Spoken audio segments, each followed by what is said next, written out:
से आ रही बड़ी खबर का रुख करेंगे। इस वक्त की जो बड़ी खबर है वो सिरसा से आ रही है। इनेलो राष्ट्रीय अध्यक्ष अभय चौटाला का बयान सामने आया है। कांग्रेस बीजेपी पर जमकर उन्होंने निशाना साधा है। प्रदेश में कानून व्यवस्था चरमराई है। अभय चौटाला ने कानून व्यवस्था को लेकर हमला बोला। सीएम अपराधियों पर लगाम लगाएं और बिजली रेट बढ़ाने पर आंदोलन की चेतावनी भी अभय चौटाला की तरफ से दी गई है।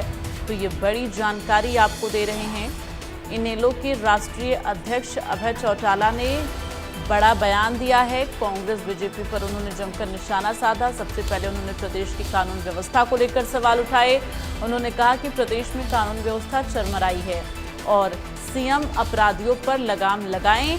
ये बड़ी बात जो है उन्होंने कही है। सीएम से आह्वान किया है कि कानून व्यवस्था जो है वो चरमराई है प्रदेश में, तो अपराधियों पर लगाम लगाएं। तो इनेलो के राष्ट्रीय अध्यक्ष अभय चौटाला का ये बड़ा बयान। सिरसा से जानकारी। कांग्रेस बीजेपी पर जमकर बरसते हुए अभय चौटाला नजर आए। प्रदेश की कानून व्यवस्था को लेकर उन्होंने सवाल उठाया है। बिजली रेट कम नहीं किए तो 1 जुलाई से प्रदर्शन की चेतावनी दी है। कांग्रेस का अब दिवालिया पिट गया है। अभय चौटाला ने कहा जिलाध्यक्ष बनाने हैं। तो इनेलो के राष्ट्रीय अध्यक्ष अभय चौटाला का बड़ा बयान। उन्होंने कांग्रेस और बीजेपी दोनों पर जमकर हमला किया है। बिजली रेट कम नहीं किए तो 1 जुलाई से प्रदर्शन की चेतावनी दी है।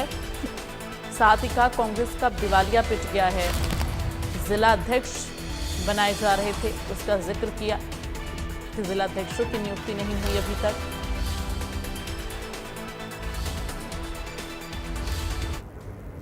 कानून व्यवस्था नाम की चीज नहीं है प्रदेश।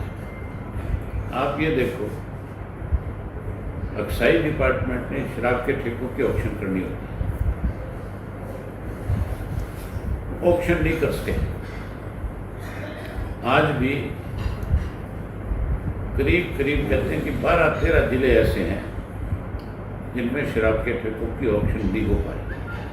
गैंगस्टर धमकियां देते हैं और कहते हैं कि अगर किसी ने ऑक्शन में जाकर के हिस्सा लिया, कोई ऑनलाइन लिया, तो हम उसको देख लेंगे। ये सरकार की कमजोरी है कि कोई इस तरह से धमकी दे। लॉ एंड ऑर्डर पे ध्यान देना चाहिए, लोगों में विश्वास पैदा करना चाहिए। हरियाणा प्रोग्रेसिव स्टेट है।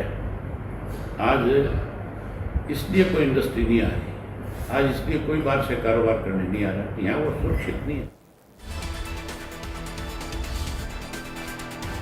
बड़ा प्रदर्शन करें और शक्ति भवन पे प्रदर्शन करके चेयरमैन मेमोरेंडम देंगे और कहेंगे कि बिलों में तुरंत जो प्रभाव से आपने बढ़ाए हमको वापस दिया जाए।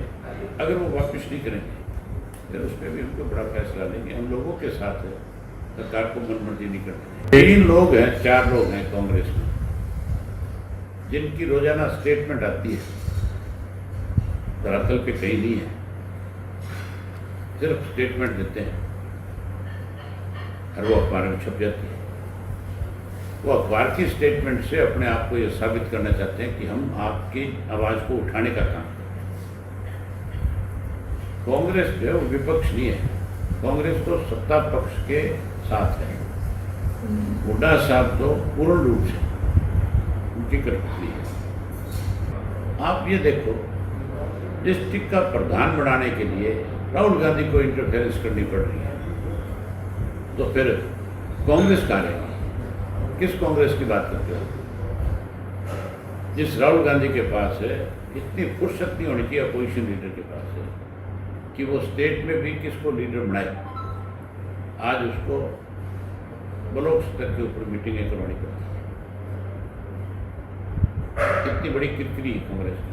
स्टूडेंट हमारा भविष्य कहते हैं। हम जब उनके बीच में जाते हैं तो ये कहते हैं कि हमारा कल है, ये हमारा भविष्य है। इसी में से कल को कोई साइंटिस्ट बनेगा, कोई डॉक्टर बनेगा, कोई इंजीनियर बनेगा, कोई इसमें से राजनेता बनेगा, कोई IAS IPS अफसर बनेगा। अगर उनके साथ आप बर्बरता करते हो, लाचित प्यार करते हो, उनके साथ आप जबरदस्ती कोई चीज थोपना चाहते हैं, तो फिर प्रजातंत्र कहाँ है? HUU के स्टूडेंट के साथ चीफ मिनिस्टर ने स्वयं 4 लोगों की कमेटी बनाई और ये कहा कि मैं इसका समाधान करूँगा, बातचीत करूँगा। HUU के स्टूडेंट की तरफ से भी ये कहा गया कि हमारी बातचीत हुई है, हमारी मांगे मान ली गई है, हम कल धरना उठा लेंगे। अगले दिन उस बातचीत को सिरे चढ़ाने के लिए खारिज कर दिया सरकार। तो फिर सरकार का है आगे मुख्यमंत्री की कमेटी, फिर मुख्यमंत्री की जुबान से निकला हुआ शब्द कानून का रूप होता है। और यहाँ मुख्यमंत्री के द्वारा गठित की गई कमेटी के मायने खत्म हो